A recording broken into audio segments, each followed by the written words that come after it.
Hello and welcome. You're watching To The Point. Arun Jaitley has advised the CAG not to sensationalize and point fingers. He's told them to be auditors, not activists. But is this a contradiction of what the BJP used to say at the time of 2G and Colgate? And is it proper for a government minister to tell a constitutional authority how to behave? That's the discussion in part 2. But first, is the long drawn-out procedure to ascertain whether another government is possible in Delhi simply a time-delaying tactic? Is it a way of giving BJP space to make up its mind, or are the criticisms of the Lieutenant Governor unfair or at least unreasonable? That's the first discussion tonight. And now joining me to discuss the political maneuverings as the Lieutenant Governor struggles to see if another government is possible in Delhi is the political editor of The Hindu, Verghese George, former Congress Minister Haroon Yusuf, Aam Aadmi Party leader and spokesperson who will be joining us in a moment, Ashutosh, and BJP Delhi spokesperson Ejaz Ilmi. Haroon Yusuf, after refusing the Aam Aadmi Party a dissolution in February, and placing the Delhi Assembly in suspended animation, would you accept that the governor has a moral as well as a democratic duty to see if another government can be formed before calling fresh elections? Otherwise, he'll simply make a mockery of his decision to keep the Assembly in suspended animation. See, for the last 5 months, the Assembly is, BJP came to power, and in 5 months they were unable to decide whether they will form the government or not. If you remember, Dr. Harshvardhan, when he became the legislative party leader, he declared this in a letter to the Honorable Lieutenant Governor that we are not in a position to form the government because we did not get the mandate from the people of Delhi, and we are short of people and we do not believe in horse trading. And now, for the last 5 months, what is happening, I am unable to understand. Congress has very clearly said and categorically said that we are for the dissolution of the Assembly. Even the Aam Aadmi Party also said that we want that the House be dissolved. Mr. Yusuf, you're forgetting the possibility of a, no, Mr. Yusuf, you're forgetting the possibility of a minority government. It's a legitimate form of government. Mr. Narasimha Rao formed a minority government for 5 years in Delhi. The BJP has a right to try if it wants. So I come back to my question. Okay. Surely the governor has a moral duty to try and make one more attempt before he calls for fresh elections. Answer that. Okay. But for minority government, you will have to give the names of the MLAs who will be supporting it. Not necessarily. And on the other hand, the BJP is saying not necessarily. Forgive me. No, a minority government survives in a sense on bluff. It survives on the capacity or the inability of the opposition to combine to bring it down. You don't need to give the names of supporting MLAs. That's only your version of it. Let me bring in Verghese George. Let me pick up on the first point that Mr. Yusuf was making. How long can the governor take to ascertain whether another government can be formed? This governor has taken up to 8 months. Has he, in your eyes, needlessly prevaricated, or did he have to give a certain space of time before he attempted a second attempt at government? Which do you think it is, prevarication, or was that time necessary? I mean, I would not conclude either way, but I think the governor, the Lieutenant Governor of Delhi, needs to explain his action or rather inaction over these many months if he indeed was planning or exploring the possibility of possibly a minority government, as you said. What were the options before him? Is anyone trying, or has anyone been staking claim? Is the BJP wanting to make or is exploring the possibility of a minority government? Because there has been complete silence from the BJP or ambiguity on the BJP side, whereas, as Mr. Yusuf said, 2 other parties have called for or asked for an election. And not only that, when the Aam Aadmi Party government resigned before resignation, it recommended the dissolution of the House, and that recommendation was made by a government which enjoyed majority in the Delhi Assembly at that time. So since then, the entire conduct of the Delhi LG, I think, needs to be explained. Okay. I would not pass judgment, but I would say it actually there is something what public would want to know there. It's very interesting when one talks about the Lieutenant Governor Ashutosh. Your party until this morning was sharply critical. Your leader actually yesterday repeatedly on television virtually accused Mr. Najib Jung of being in the pocket of the BJP. But today in court, Prashant Bhushan seems to have indicated that in fact he's quite happy in approving of the action that the governor is taking. So have you changed your mind? Have you done a U-turn? No, of course not. Of course not. And I think I want to remind Harun Yusuf when he said that the Congress is very clear on the question of dissolution.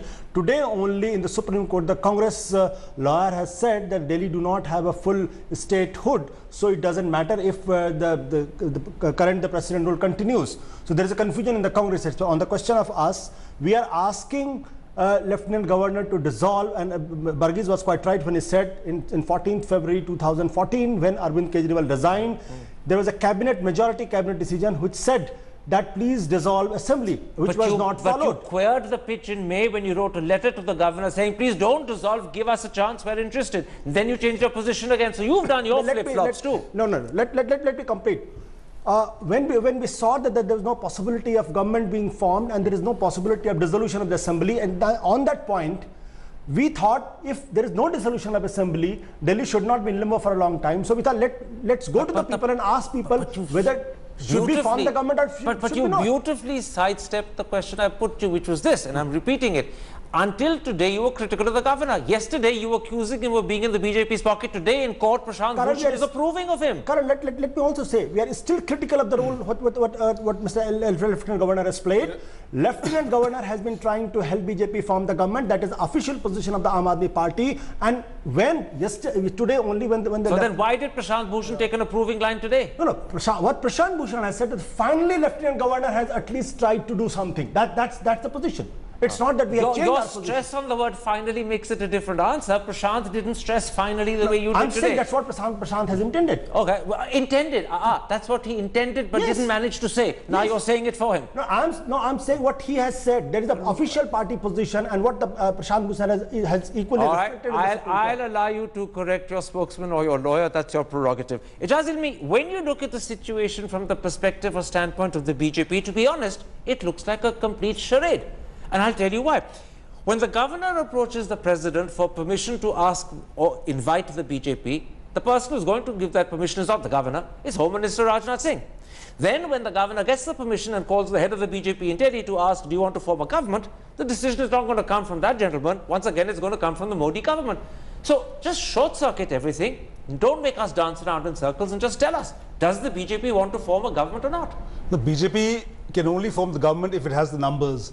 And as stated by every leader, that the numbers are not available. But politics is always the art of the impossible. I'm not speaking as a spokesperson, I'm a member of the BJP. Art of the impossible? It is art of the possible. It's out of the possible. You said impossible, but you meant possible. It's out of the possible. But what I'm trying to say is today, the Aam Aadmi Party is talking in a different tone. No, but just a moment. You The began reality it. is, No, just a moment. No, let's not go to Aam Aadmi. is well within his rights. Mr. Ilmi, listen to this. You began by saying that BJP can only form a government if it has the numbers. You clearly don't have the numbers at the moment, so why don't you end everyone's doubts and say, we can't form the government? Why are you instead saying, we're waiting for the governor to ask us? When the governor asks us, we'll tell. The governor wants to get permission to ask you.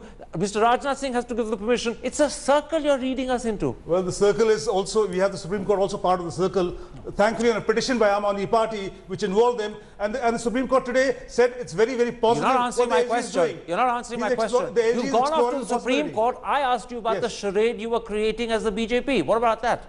What is the charade? The charade is that you can only have a government if you have the numbers, or a minority government which has to be tested on the floor of the House. You're not saying either. You're confusing the Then issue by actually... Then you say you want elections. We have 12 days. Then BJP should say that they want election. They are not saying the same thing also in Supreme Court. Or outside the Supreme Court, they are saying something else. Inside the Supreme Court, there's something else. The person sitting here... Gentlemen, this is not a personal private... this is not a personal private quarrel between the two of you. Harun, Yusuf, let me put this to you. Do you believe that, in fact, the reason why the BJP is unable to articulate exactly what it wants, the reason why they're leading us around in circles is because actually they want to wait for the by-election results to test the water. Then, if they win, they'll have the confidence to go for the polls. And if they don't, then maybe they'll decide a minority government is a better solution. Do you suspect that's the real reason if they won't say it?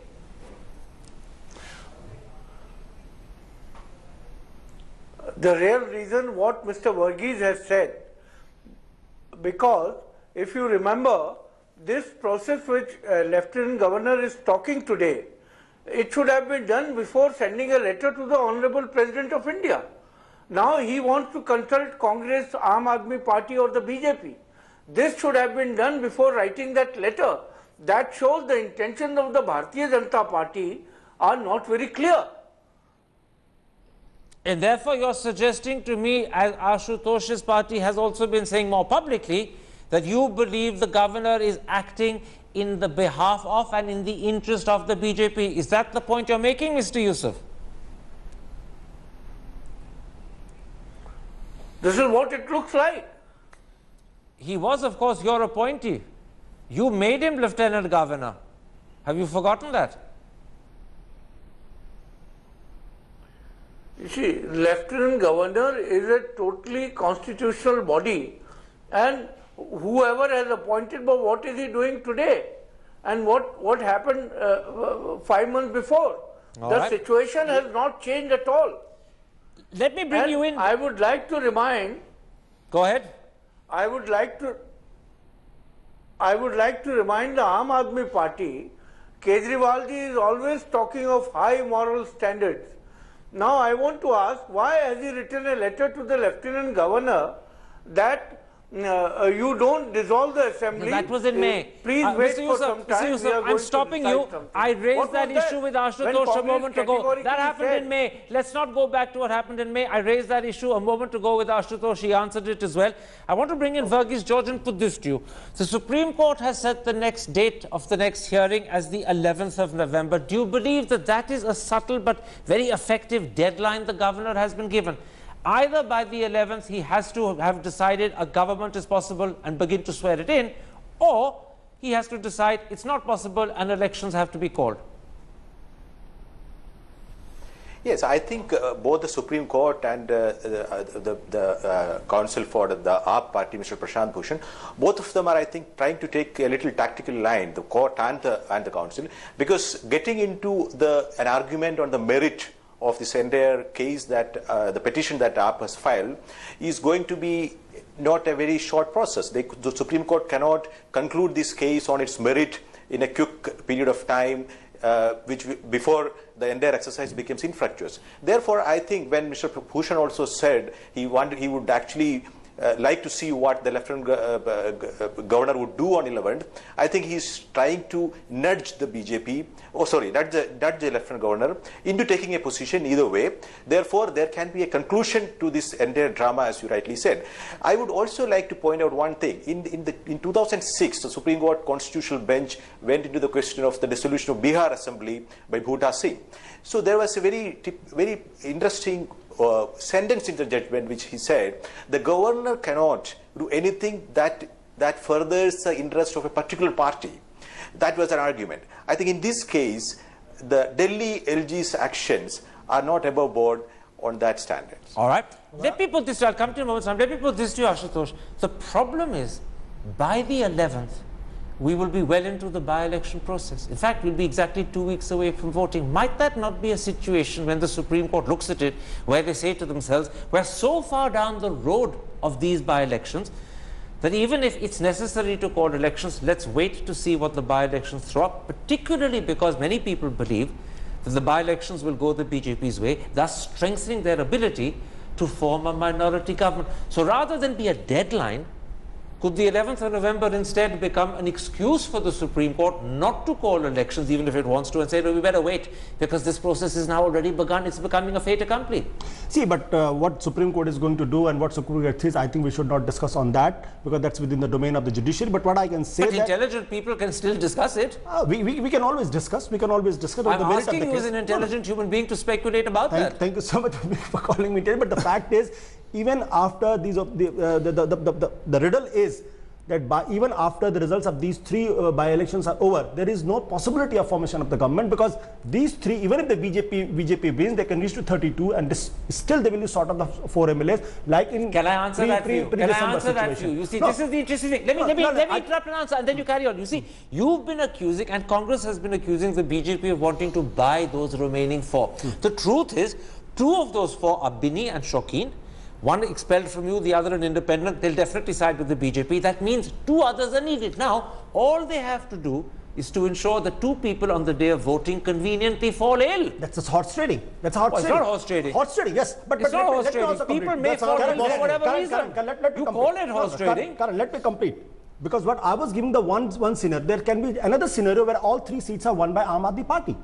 Then, and if there then is there's a real problem, and I'm happy to put that. I'm happy to put that scenario to you, because the scenario I sketched out gives you the confidence to run a minority government, and undoubtedly that's what you're hoping for. But the scenario he's sketching out means you lose all three, and then your enthusiasm for elections will diminish even further. If at the moment you don't want elections, you'll want it even less when you've lost all three by-elections. So I put this to you: form a minority government, run it for as long as you can, because really your intention is to delay the elections. If you can't delay it one way, delay it this way. A minority government per se by nature is limited by time. It's a stopgap arrangement. So it's better to get the mandate per se than to actually look for a scenario Well, if like it's this. better to get the mandate per se, why are you delaying getting the mandate? Well, let the LG do his job. You have 11 days time. Heavens won't fall. The Aam Aadmi Party has filed a You had petition. 8 months to indicate to the LG you want an early election. What was the political solution? Has become a legal imbroglio initiated by Aam Aadmi Party. Let it run its course. Let them be satisfied and let them speak in one language where Pashto is saying something else Mr. Yusuf, and Prashant Bhatt is saying something else. Mr. Yusuf, I'll come back to Mr. Yusuf. Let me put this to you. And I'll put this to you as one reason why, if the BJP had the guts, and I underline those words, had the guts to try a minority government, they could actually get away with it. And the reason is this: in September, the Hindustan Times reported that several senior members of your party, speaking quietly, actually indicated to the paper that they were willing for the BJP to run a minority government for several months. And the reason was twofold. First of all, they realized an early election would decimate Congress. And secondly, the longer an election is delayed, the more the Aam Aadmi Party's appeal will diminish, which is also in your interest. Now, if that was the logic in September, that logic still holds good at the end of October. That's why I put it to you that if the BJP tries to live dangerously and run a minority government, they could get away with it.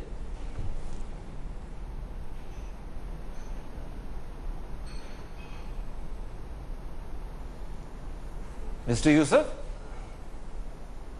Oh dear, what a point at which to lose the line to Mr. Yusuf. Well, as I said, He's back. You're back. Please answer. Answer? the audio is not very clear. All right, then I'll Hello? put that question to someone Hello? else. Verghese George, you heard that question. Do you think that the lifeline I was sketching out is something the BJP If you could could try? kindly repeat the question. I'll come back to you in a moment, Mr. Yusuf. Verghese George, do you want to answer it?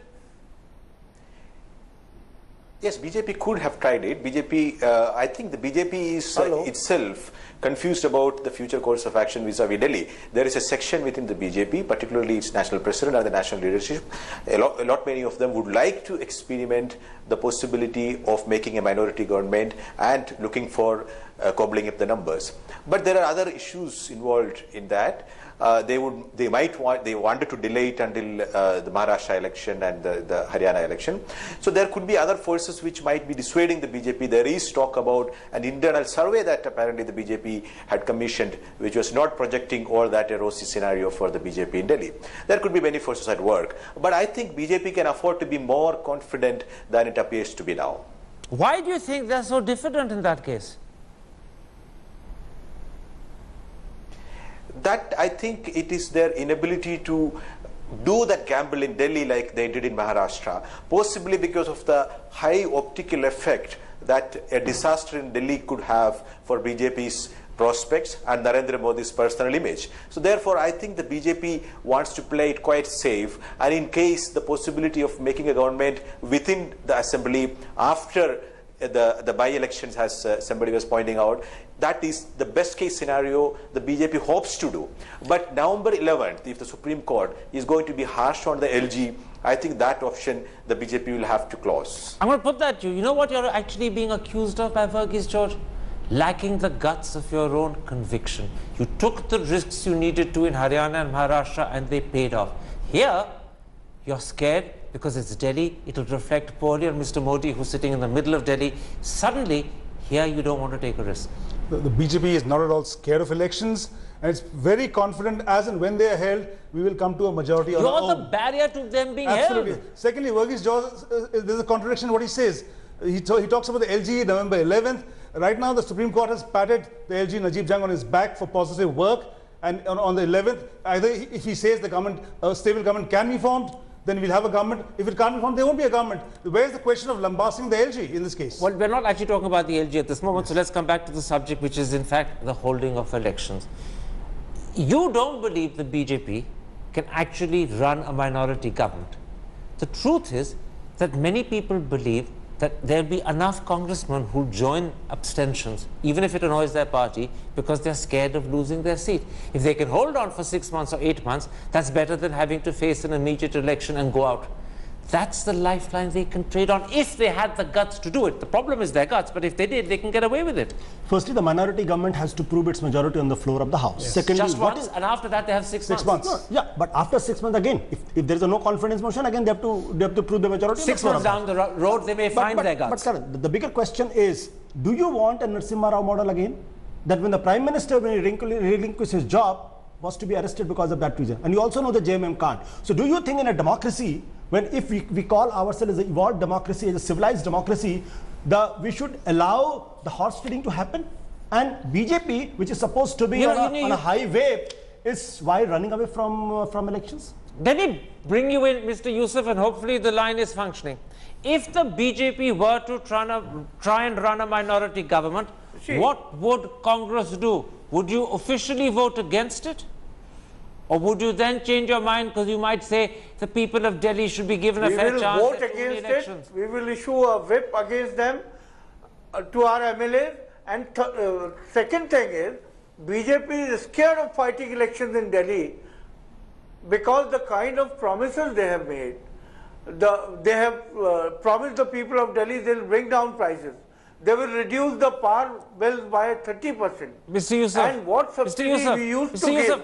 All of that would have applied in Maharashtra and Haryana. They weren't scared of fighting an election there. Why would they be scared of fighting an election in Delhi? They are not confident because in Haryana and Maharashtra, they had a government for 15 years in Maharashtra and 10 years in Haryana. And the anti-incumbency was there.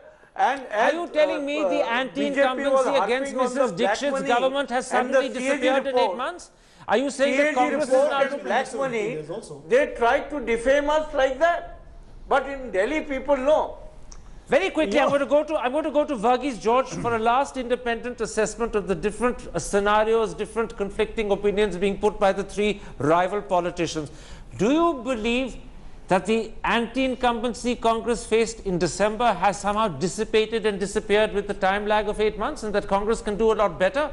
Or do you believe that if the BJP had the guts, which clearly they don't seem to have at the moment, but if they did, they could reap more benefit in Delhi by going to the polls? Yes, I firmly believe that the BJP would be the gainer if there is a re-election in Delhi. But somehow there is some reason, I think, which I am unable to fathom, which makes the BJP unable to take that plunge. The anti-incumbency against the Congress is shown no letup in the last 1 year or so. I really don't think so. But as I said earlier, Delhi is one state that anti-incumbency votes has another claimant in the form of AAP. So therefore, I think, whereas in Haryana or in Maharashtra, the BJP was confident of clearly being the beneficiary of that anti-incumbency sentiment, the BJP perhaps is not confident enough, which I think they can afford to back. And that may well be the explanation why the BJP is not biting the bullet and wanting time and wanting to see the by-election results. That's not running away from running away or time, playing for time when because they elections are going to be held. Not necessarily. We are fighting fit for elections. Let's be polite. Let's be polite and not call it running away. Let's say playing for time. But gentlemen, we've run right out of time. It was a pleasure having you both in studio, quarreling with each other. It reminds me exactly of what the fun politicians can give us when they do genuinely quarrel. My thanks also to Verghese George and Mr. Yusuf, and apologies, Mr. Yusuf, for that bad line. Time for a break, but then has Arun Jaitley, the finance minister, contradicted Arun Jaitley, the former leader of the opposition, when he told the CAG not to sensationalize and not to point fingers? Join me in a moment to find out.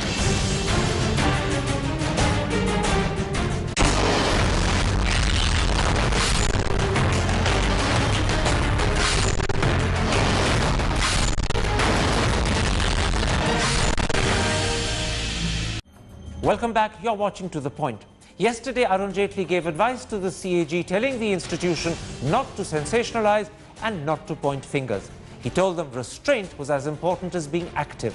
Most people would say this is very different to how Mr. Jaitley responded when the former UPA government accused the CAG of exaggeration and sensationalization during 2G and Coalgate.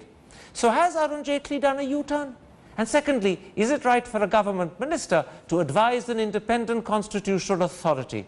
Or has Mr. Jaitley, perhaps unwittingly, overstepped the mark? My guests are former Law Minister Salman Khurshid, the editor of the Business Standard A.K. Bhattacharya, the editor of Mail Today Sandeep Banzai, and BJP spokesperson Sambit Patra. Salman Khurshid, yesterday in an address to the CAG, Finance Minister Arun Jaitley said, and I'm quoting, he doesn't have to sensationalize, he doesn't have to get into the headlines. Now, in your eyes, is that sage advice, or is it tantamount to hypocrisy? Because at the time when the CAG was sensationalizing, as you put it, Coalgate and 2G, Mr. Jaitley didn't seem to have these concerns. Karan, I want to be fair to Mr. Jaitley. I think amongst the entire pack of BJP leaders, if someone was during that time a little bit of a sane voice, it was him. There were others who really were completely wild in their criticism of our government on issues which were really not fair. And I think that criticism by the opposition is understandable, but it has to be proportionate, it has to be reasonable, it has to be balanced. And certainly the atmosphere that prevailed at that time, everybody said they had a free-for-all, get onto television and then hang the dog, give it a bad name and hang the dog, etc. attitude. And I think that was really unfair, not just on us, but I believe on the country as well. So if some sense has now prevailed, so late, perhaps at great cost to us, it's still welcome. And I hope that this will hold good even when they are in opposition again. So are you then in that answer saying to me you don't agree with Ajay Maken and Rashid Alvi, both of whom have accused Arun Jaitley of hypocrisy? Are you saying you differ from them? See, no, I'm not disagreeing. There is, listen, not everybody in the Congress and not everybody in the BJP reads to a written script. All I am saying is that his colleagues were really completely unrestrained, but if anyone had a little bit of balance and reason, it was him. Okay. But quite often they didn't even listen to him. But the fact, of course, is that the general Congress party approach on what the BJP did to us, there is, I guess, no difference of opinion. The BJP was extremely unfair, and I've said not just to us, but to the country as well. Mr. Bhattacharya, I take on board the distinction Salman Khurshid is making between the BJP as a whole and Arun Jaitley. But Mr. Jaitley, in fact, went one step further yesterday. He said auditors mustn't seek to convert public opinion into a lynch mob. Now, if I recall correctly, at the time of 2G and Coalgate, the CAG held press conferences to make public its findings. I readily accept that's not lynch mob treatment, but nonetheless, that is an attempt at orchestrating public opinion. And I don't recall anyone in the BJP, even Mr. Jaitley this time, objecting to the CAG holding press conferences. So is this a new position the BJP is taking in the shape and form of Mr. Jaitley's new attitude? I think there is a bit of misunderstanding on the issues that are being raised here. If the CAG held a press conference on its reports on coal as well as on TG, they did so only after they were tabled in Parliament, and in my view it is within its rights to do so, because it is important for a constitutional authority, the Comptroller and Auditor General of India, to lay bare the facts that have been produced and presented to the nation in its reports. So there is nothing wrong per se, and if somebody is saying don't hold a press conference, I would certainly say this is not proper, but I don't think this is what Mr. Jaitley has said. No, he didn't. I didn't say he said it either. I was simply saying, I was actually saying that the criticism that the CAG shouldn't behave like a lynch mob was the criticism made by Mr. Jaitley. And I was equating it to the way press conferences were used to orchestrate public opinion. You clearly don't agree with that equation. I don't agree with that at all. I think the CAG was doing a service to the nation by holding those press conferences, because these are technical reports, and it is important for the Constitutional Authority to explain the purpose and the rationale of those reports and the arguments it has explained. Okay. Let me put it like this, Sandeep Bamzai. Mr. Jaitley has said that the CAG must not point fingers. He said that although the auditor has to be active, activism and restraint are two sides of the same coin. Now, when the CAG, as the Congress felt, was being activist over 2G and Colgate, when Congress claimed he was pointing fingers, Mr. Jaitley seemed to have no objections at that point of time. I'm coming back to that central concern. Is Congress therefore right in saying this is double standards? Or do you agree with Mr. Bhattacharya that Mr. Jaitley is not really responsible for that? What is the Comptroller and Auditor General's role? His role is to track every rupee that is spent by the government and its affiliates. It is an adjunct of the Public Accounts Committee, which works to more or less do the same thing. What has happened in these two celebrated cases, both 2G and Colgate? 2G licenses were cancelled by the Supreme Court of India, all 122 of them. All 218 barring 4 coal blocks were cancelled by the Supreme Court of India. You can argue that there was a gap between subjectivity and objectivity as far as presumptive loss is concerned. No, but I'm not talking about the details. You're missing the point. I'm asking a different question. I'm asking whether there is any basis for Mr. Jaitley today saying to the CAG, don't point fingers. Because people think the only time they pointed fingers was over 2G when he was silent. No. How can... That's the point I'm making. How can the Comptroller and Auditor General keep quiet? His job, as I mentioned, by mandate, is to track the rupee. Then it follows from what you're saying that Mr. Jaitley has no business to give them this advice, because they've never been pointing fingers. Absolutely. He has no business to give them that advice, because I think, just as AKB just said, the CAG has done human service to the country. So forget the CAG. I'm talking about Mr. Jaitley. You're saying to me that Mr. Jaitley had no business to say don't point fingers. He had no business to say don't sensationalize, because they've never pointed fingers. They've never sensationalized. Is that your position? What did Vinod Rai do? He barely laid the facts of the two cases on the table of Parliament. So your answer is yes to my question. Of course. Let me bring you in, Sambit Patra. You've got two different types of criticisms being made of Mr. Jaitley. Salman Khurshid, who's pointing out not Mr. Jaitley so much, but the BJP is being hypocritical when they turn around and tell the Auditor General don't sensationalize. They never said this earlier when they should have. And you've got Mr. Bhattacharya and you've got Sandeep Bamzai saying you have no business to give such advice. Such advice presumes the CAG has sensationalized. He never did. So Mr. Jaitley is now being criticized from both points of view. No, Karan, I mean, in a smiling wit, I would say that, look, what we are doing today is what exactly Mr. Arun Jaitley advised not to do to the CAG. We are trying to sensationalize his single sentence and not seeing the whole speech of his in entirety. If we go to the whole speech of his in entirety, let me just read out 3 lines. I believe things would be extremely clear. If uncomfortable questions at times were not asked, says Mr. Jaitley, governance would tend to become despotic, and therefore, in any system of governance, there has to be various laws of accountability, and this is in itself an unquestionable proposition. So, Mr. Jaitley rightly says that, well, yes, there has to be a system of accountability, corruption has to stop. The procedure of investigation is what is more important than trying to grab the headlines. So, well, yes, we should see the whole thing in toto, what Mr. Jaitley said. He, in fact, has gone to the length of the issue as to how the procedures have to be carried out. Yes, actually, forgive me, Sambit, you're also reading selectively. I'm going to equally read from Mr. Jaitley's speech, and that strengthens the reason why people are being critical from both standpoints. He says, he, meaning the Auditor General, must be conscious of the fact that he is reviewing a decision which has already been taken. The environment of finger pointing cannot be allowed to replace fair and reasonable decision making. I think it's a subtle distinction in your capacity building which has to emerge at this stage. That is certainly criticism of the CAG. Now I'm going to go back to Salman Khurshid.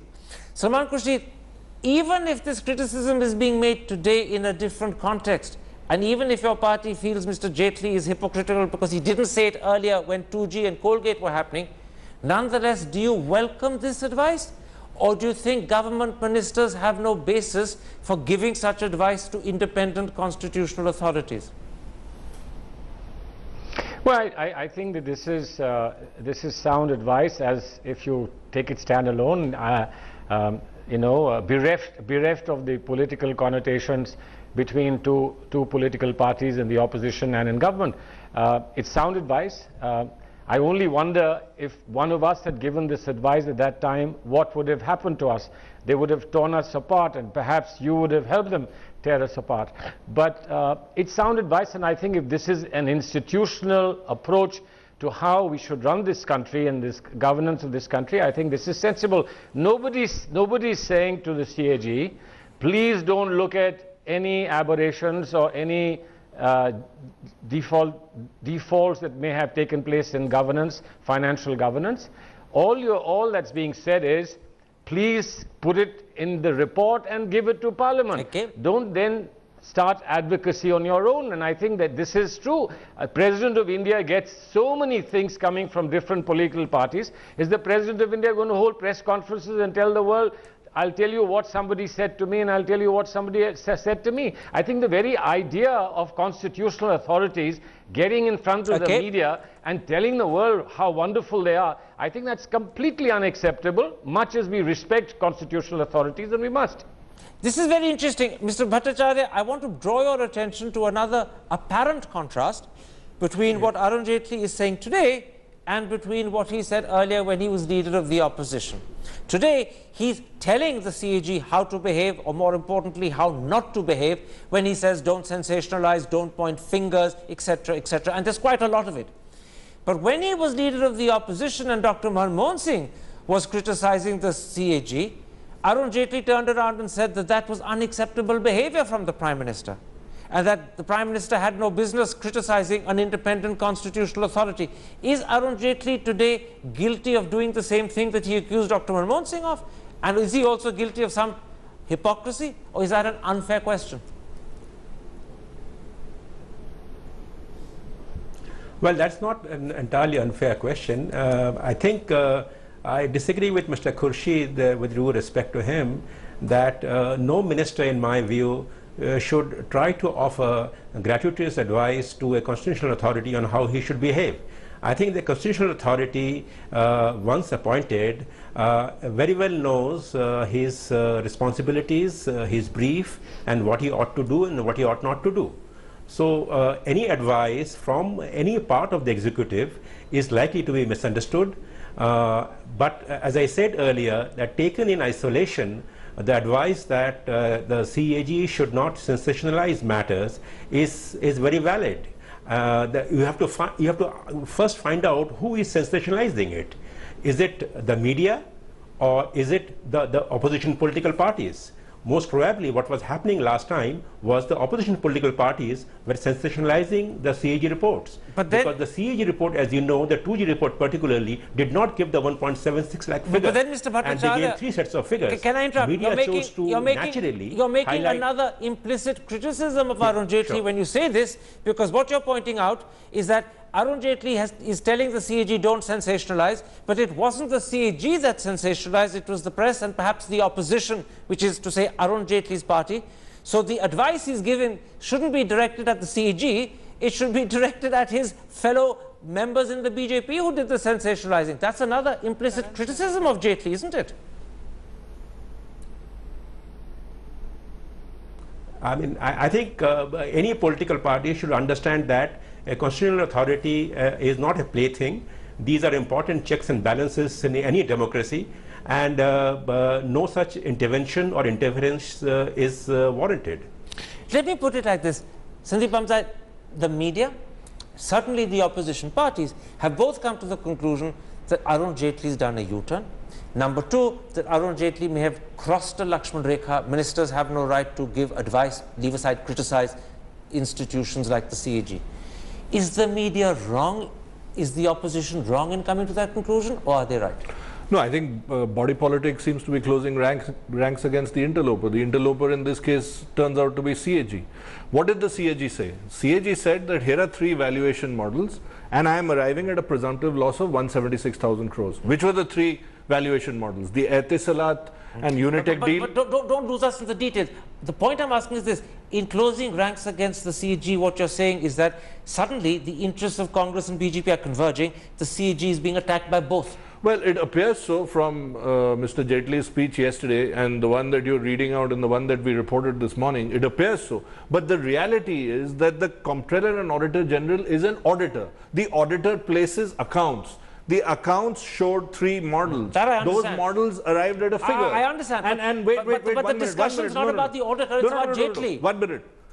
Those valuation models ultimately proved out to be right. Yes, but we're not talking about the valuation model, we're talking about Jaitley. Are you therefore concluding, are you therefore concluding that Jaitley was mistaken both in giving advice as well as in the content of the advice? The one yesterday? Yes. I would think, actually I'm quite surprised that he has said this to the Comptroller and Auditor General when the Comptroller and Auditor General is sitting beside him at a function organized by the Comptroller and Auditor General. So this was out of place? I think it was out of turn more than out of place. Okay. Why should he say this, given that we know what happened over the last 4 or 5 years with the BJP attacking the Congress on these very issues? You know, that's the essential point, is it, Sampath Patra? On these very issues, the BJP attacked Congress for 4 or 5 years running. Now, on these very issues, Mr. Jaitley wishes to give advice to the CAG. That's precisely the point Sandeep Vamsa is making. That's why people feel there is some hypocrisy or U-turn in Mr. Jaitley's position. Even if his advice is sage and well-intended, coming from him, it's A, unfortunate, and B, out of turn. Karan, you have to understand one thing. We are making a basic mistake. The basic mistake is we are not trying to see the context under which the statement was given by Mr. Arun Jaitley and the statement against CAG was given by the then Prime Minister, Mr. Manmohan Singh.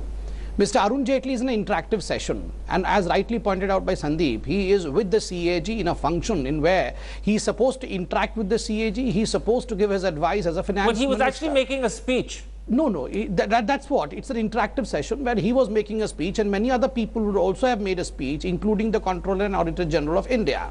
And secondly, if the I'm not sure how speeches become interactive, but I'll give you the benefit of that doubt. I believe I deserve some time without interruption.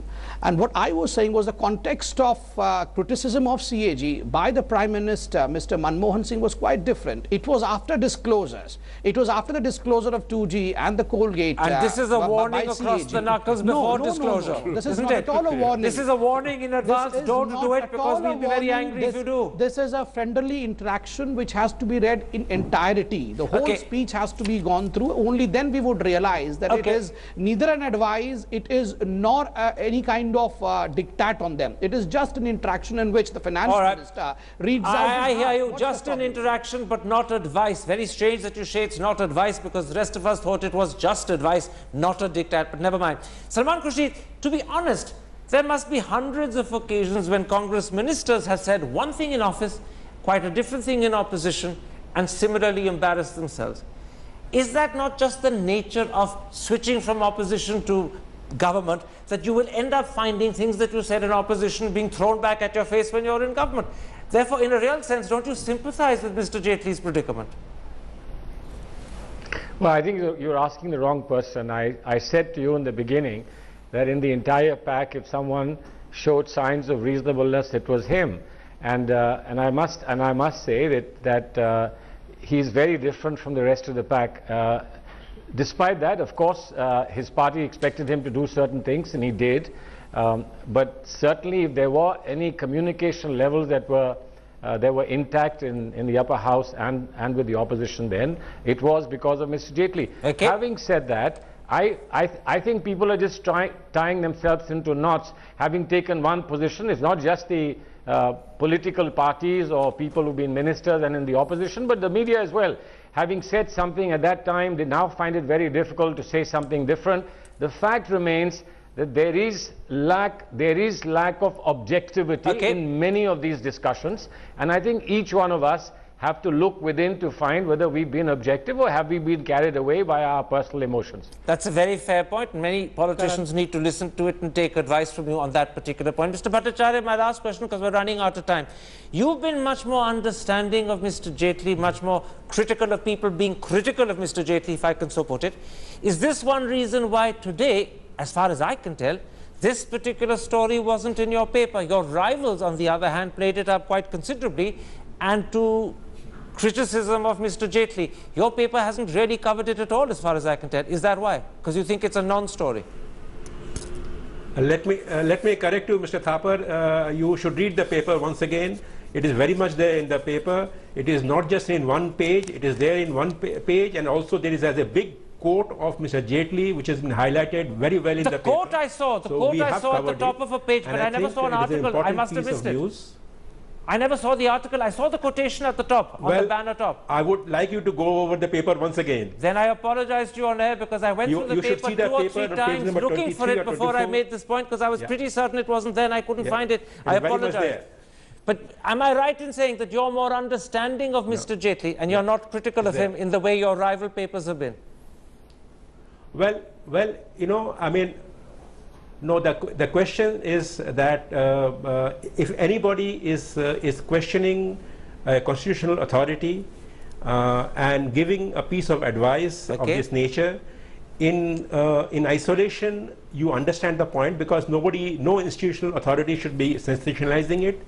But I think coming from a former BJP leader, opposition leader particularly, this does seem out of place and out of turn. All right. It does seem out of place and it does seem out of turn. We're going to leave it there. My thanks to all 4 of my guests. And once again, Mr. Bhattacharya, my apologies if I missed that piece, but I must tell you, I scanned the paper 2 or 3 times. Perhaps I'm growing old and my eyes are clearly failing me. There we end this particular episode. It's bye-bye from me. And if you haven't, thanks for watching. But